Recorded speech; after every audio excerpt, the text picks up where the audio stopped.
So a couple of months ago, I got an idea and I floated it out to some other YouTube creators and got some feedback on it. And then I threw the idea out to you guys and wanted to find out if you would be interested in having, different YouTube hosts with their own channels get together and do something combined where we talk about a topic that they may be very, very skilled in that I'm not so skilled in, or I'm pretty good at something and they're not. And we talk about whatever that topic is under the umbrella of being self-reliant, prepared individuals, families, and in turn, the goal is that we will be building a tighter community, that things will grow, and you will benefit from that as well.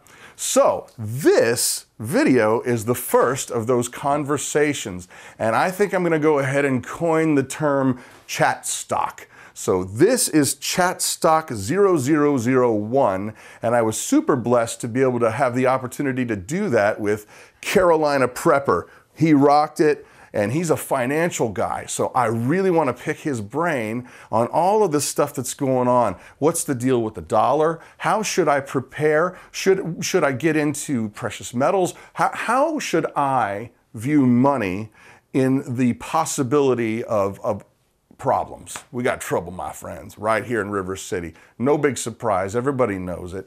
But it's how are we going to do what we need to do? How are we going to deal with it? So this conversation that's getting ready to happen is with myself, Carolina Prepper. The video quality is not exactly what you would expect. That's because it's a webcam situation. We are looking into ways to get that production value back up where everybody knows and loves it. But the content, guys, the content is awesome. Carolina Prepper rocked it. So I'm just going to flip right on over and we're going to jump into that conversation. And I know you're going to be blessed. Hi everybody, I'm Brad with Big Family Homestead, and today I have a very special treat for you. I am here with the one, the only, the ever handsome Carolina Prepper. Hey buddy, how are you? Hey, thank you for taking out some time to chat with us a little bit today. I am so grateful because I love hearing the perspectives, different perspectives of people who are not like myself, and you have a unique perspective in that you're a financial guy. But before we even get started with that, I kind of want to set a little bit of a definition because it seems to me that every time you hear about, oh, I'm a prepper, I'm a homesteader, I'm a this or I'm a that, everybody kind of has their own version of what that is. And so I want to be fair and let you define what it is that it means to be a prepper for you and why you associate that with yourself. Great question, because everybody, I guess it's a subjective term, right? So for me personally, I'm just a regular guy that happened to be in a specific industry that was taught, I guess, the way they wanted you to be taught about how the financial system works. Somewhere along the way, I'd say 4 or 5 years ago, I became privy to what I believe now is to be the truth in the financial system. I saw a really big problem coming for our country, maybe for the globe, and I decided that it made sense to prepare for what I think is coming down the pipe. So I'm just a regular guy that sees a problem coming, and I'm trying to make preparations to help my family get through what I believe is coming. Well, now tell me more about that. You said it was it a process, or was there a sort of a touchstone moment where you just went, oh my gosh, I need to know more about this? Yes, to both of those. It was a process, and there was kind of a Eureka moment in there as well. But I think the Eureka moment that I had, I've talked to you about this before offline. I came across the video, and I'm not sure how or why, but I came across the video that was entitled Zeitgeist. And basically it talked about the financial system, the Federal Reserve, how it came into being, money, fractional reserve banking, how that all works. And it was almost polar opposite to what I was taught growing up and going through school. And, the last 16 years that I spent in the industry, 10 of which was at a bank, it was polar opposite from what I was being taught. So that was kind of the Eureka moment that kind of shook me out of my slumber. But frankly, I was so tied into the matrix that I didn't want to believe what I was seeing was real. So I kind of pushed back from that, forced myself to forget what I just learned because it was so frightening. It was so in my face. It so threw everything that I thought I knew upside down and on end that I didn't want to know about it. So I, like so many other people, just decided it was smarter, easier, and better to just stick my head back in the sand. And it took me a couple of months beyond that to start looking again and start dipping my toe in the water. And when I say this, I'm sure you'll agree that once you let the genie out of the bottle, there's no more getting her back in. No way. Not going back. You can't unknow what you know. And so once I got into this, we call it the rabbit hole. I'm sure we're not alone in using that term. Once you get down the rabbit hole and you start to realize how deep it goes, there's just no turning back at that point. Well, I know that this is a very deep subject when it comes to how far the rabbit hole goes. But if you could give me the 1 minute or 30-second version of what is so scary. Let's just say I'm just a person watching Brad's channel because he has goats and he's stupid. Look at me. I mean, but now why would anybody be frightened of this? I'll use the word, this vaporous system. Why would anybody give credence to that there might be a problem? Well, I would say if I had to limit myself to 30 seconds or a minute, I would say because it's a house of cards, a paper tiger, it's built upon nothing, and it's such a fragile system that we've built ourselves into locally, regionally, nationally, and globally. It's such a fragile system that any one thing could literally shock this system into stopping. And most of us, you go back a few generations ago, our grandparents and our great-grandparents and beyond them, they had skills, like real-life skills to be able to survive without the convenience of, the grocery store down the street. For the last several generations, and more so as we've gone along, we've gotten away from having those skills. So we're dependent upon this system that once you start to realize how fragile it really is and how any one of a number of things could literally stop it from working the way in which it's working, and you realize the headwinds that exist out there, I think it'd be foolish to not take note and heed the potential problems. And I'm not, in this world, in this prepping community, there's so many different kinds of people, and there's people that are focusing on Nibiru or Planet X. And there's people that are focusing on the rapture, biblical prophecies. And I'm not saying those are right, wrong, or indifferent. Those are just two examples that I'm using. Let's use a real life example. Let's use Hurricane Sandy, for instance. That could come along any time and has in the past and will again in the future. It's a mathematical certainty. Nature happens. A lot of these people went without power, went without food or fresh water, and again, they were dependent upon the government system to come in or charitable organizations to help out. I think being a prepper to me means I'm going to be self-reliant. I'm not going to rely on somebody else to be there to bail me out, which, frankly, if you just go back a couple of generations ago, that's what American was being all about, right? Being self-reliant, pulling yourself up by your bootstraps. More and more now, the system is making us dependent. And more of us are willingly getting in the line and waiting for our government handout. And I'm not going to be one of those guys. I'm not going to depend on them. What is that? Was it Ronald Reagan that was the 9 scariest words? Or I'm here from the government and I'm here to help? Right. Oh. Well, just treading back just a little bit. Now tell me, because here's the thing. I do believe that we have a serious financial problem in our government, in our country. I know that we are, what they say is that they'll allow you to know is that we are $18 trillion in debt, and we don't make enough to pay that off, and they keep pushing the cart down the road, kicking the cart, in terms of debt down the road. And now, to me, what I find very, I guess I would say concerning, is that combination with the dollar and the lack of backing. Can you explain to people, that it used to be backed by gold, right? Right. So our financial system, and I think one of the things that made this country great was it issued paper receipts for gold. So the paper receipts was money, currency, so dollars. I could go to the bank, I could take my paper and get whatever amount of gold it was worth today.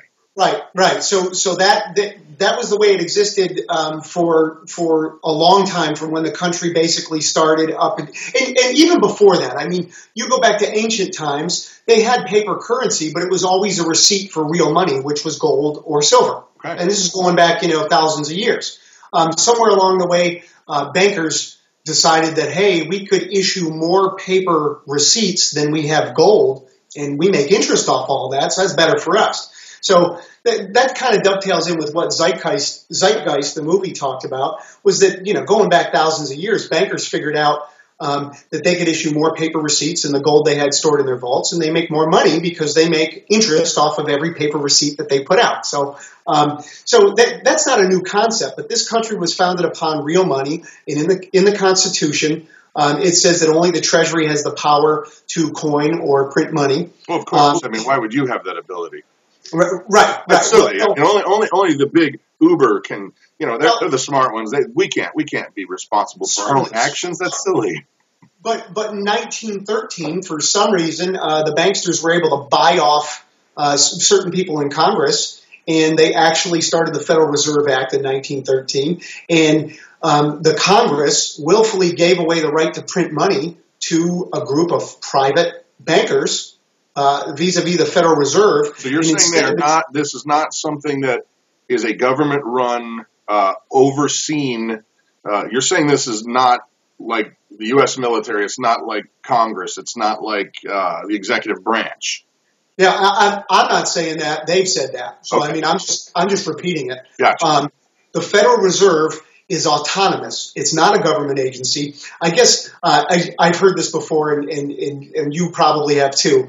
The Federal Reserve is about as Federal Express. So it's neither federal, and it has no reserves. And it's not. They're not expressing any love to me either. So. No. So we have given them the power to print our currency, and we have to pay them interest every time we print currency. So in the past, the Treasury would do it and will money into existence that was supposedly backed by gold and silver that was in the vaults. And instead of that, since 1913, we allow the Federal Reserve private bankers to print the currency and charge us interest on it. It makes no sense unless you're a rich, wealthy banker. Then it makes perfect sense. But for the rest of us, it makes no sense. Well, it sounds to me like you could just make whatever bet you would want, and it doesn't matter because if you fail, it's not real, or you get a bailout.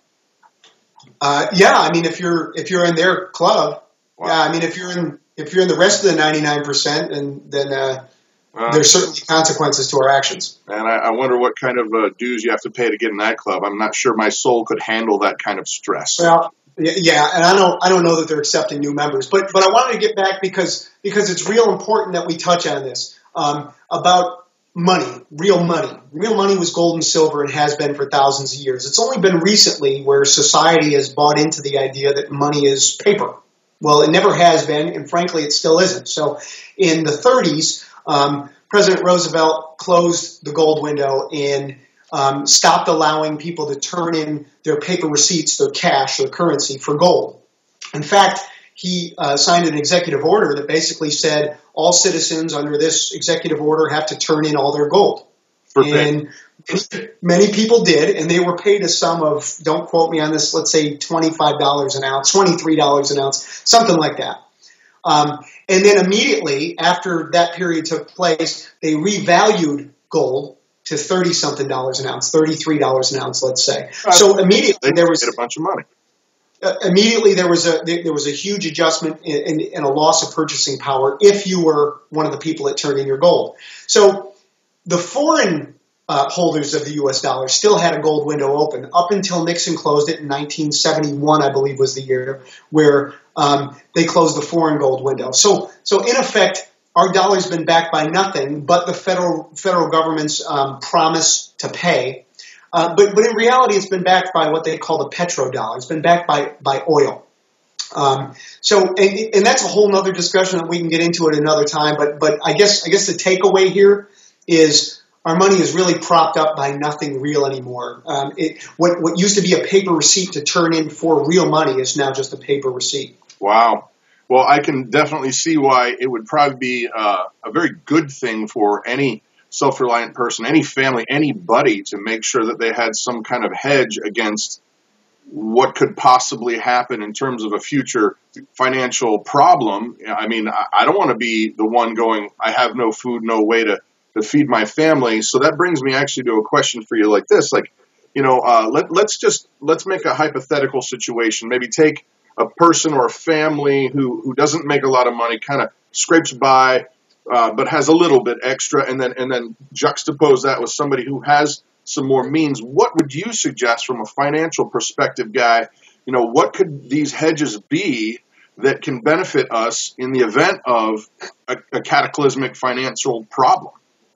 Well, that answer is kind of a loaded question because there's 1,000 different, or that question has 1,000 different answers. So, but let's focus on what is the most probable. Okay.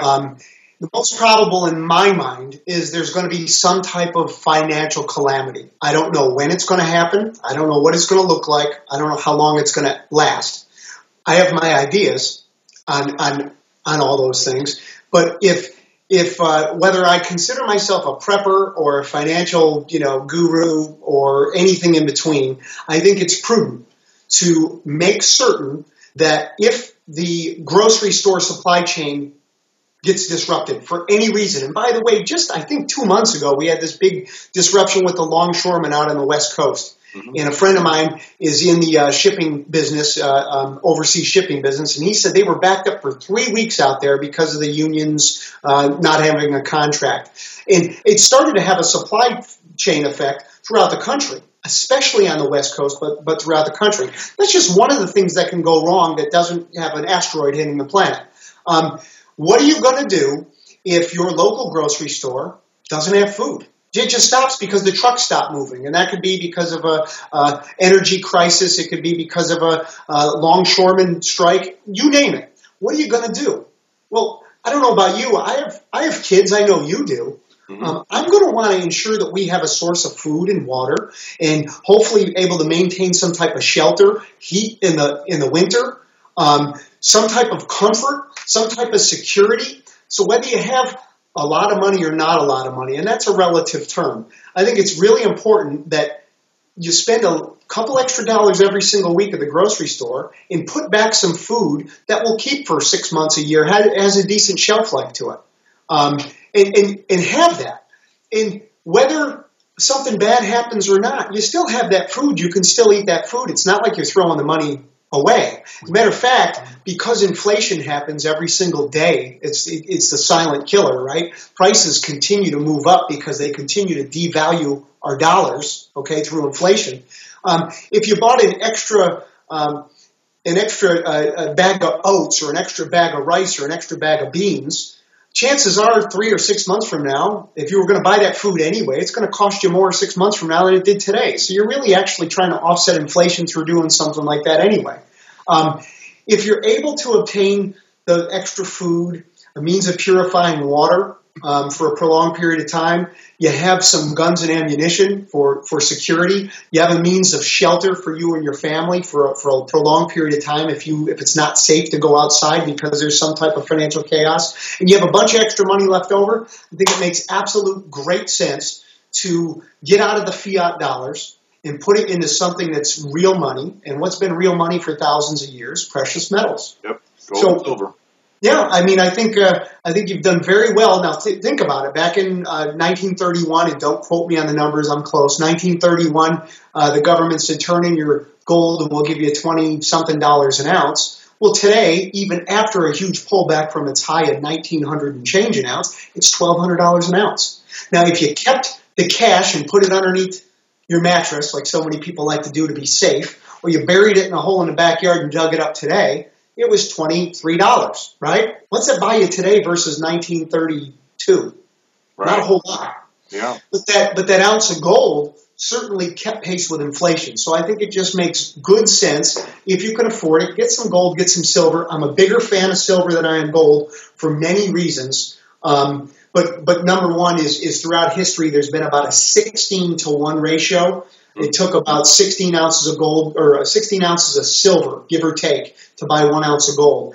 Well, today we're closer to 70 or 75 to 1. So the ratio is way out of kilter. So one of two things has to happen. Silver has to go up much faster than the price of gold to get back into that historical ratio, or gold has to come down in relation to silver. My guess is that silver is going to go up much faster than gold. So I think there's much more opportunity to see an inflation gain or an inflation hedge out of silver than gold. But that's really interesting. I actually have a small amount of silver rounds, and the reason why I personally have chosen that is because I don't imagine that if there was a calamity of some kind, people are going to be willing to make change for something.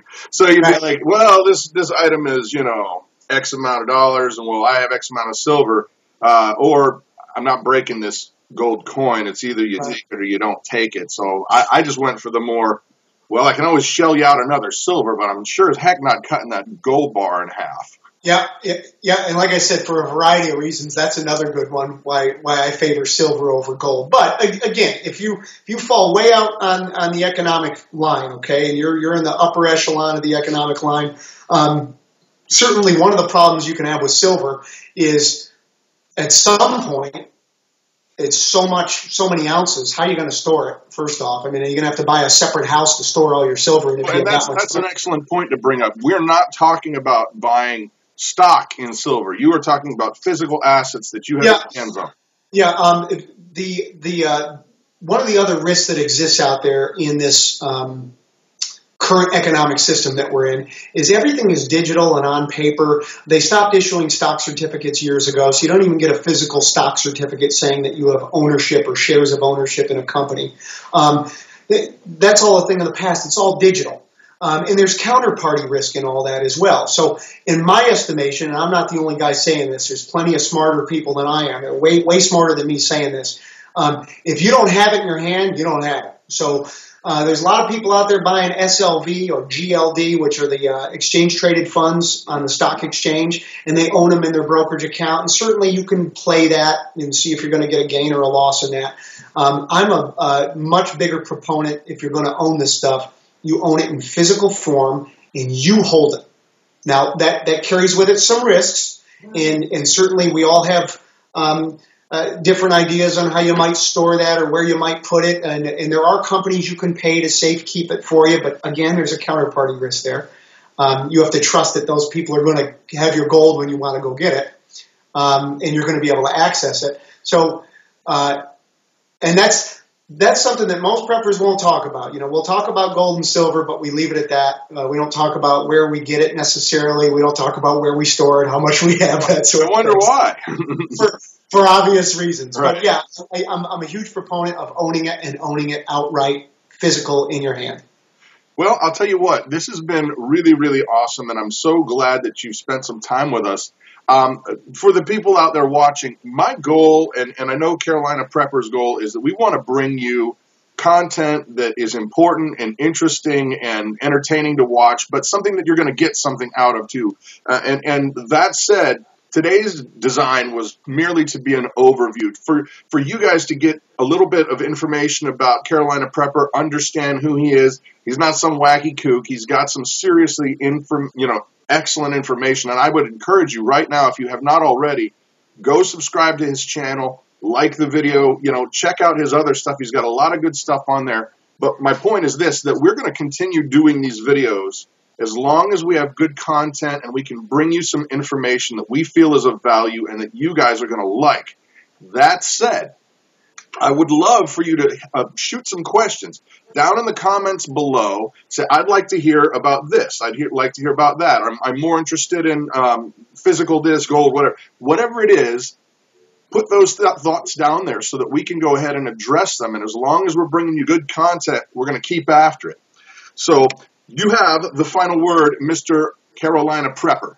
Yeah, thanks, Brad. I'd like to say that I appreciate the opportunity to contribute to this format. I think this is going to be great, not just for our channels. And by the way, folks, if you haven't checked out Brad's channel yet, if you're seeing this on my channel, go over and check out Big Family Homestead. Lots of amazing things when it comes to homesteading with his family and different natural products. It's awesome. Check that out. But I think through our conversations, we're going to help rising tide raises all ships. It's really going to help the community at large out. I know we've talked about it. So I'm super excited about the content and how these channels are going to evolve going forward. So thanks for having me. That's right. Now, people, here, put your hands out. All like the good evangelists.